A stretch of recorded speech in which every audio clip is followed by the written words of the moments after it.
गांव के किनारे एक पुरानी हवेली खड़ी थी जिसे लोग भूतिया मानते थे।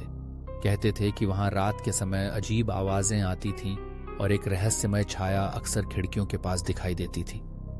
गांव के बच्चे उस हवेली के पास जाने से डरते थे, लेकिन एक दिन एक साहसी लड़का अर्जुन ने तय किया कि वह उस हवेली की सच्चाई जानकर रहेगा।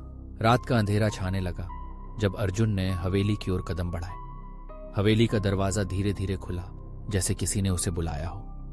अंदर का माहौल बेहद सन्नाटा भरा था।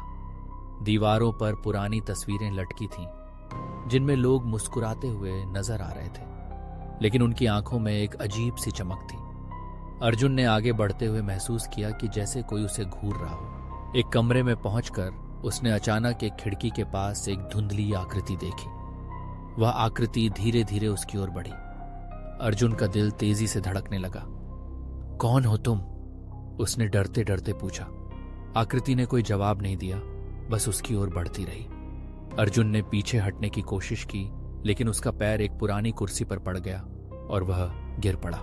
जैसे ही वह गिरा, कमरे में एक ठंडी हवा का झोंका आया और आकृति ने एक डरावनी हंसी में कहा, तुमने यहां आकर गलती की है। अर्जुन ने अपनी आंखें बंद कर लीं और जब उसने उन्हें खोला तो वह अब हवेली में अकेला नहीं था। उसकी परछाई उसके सामने खड़ी थी, लेकिन यह उसकी नहीं, बल्कि उस भूतिया आत्मा की थी।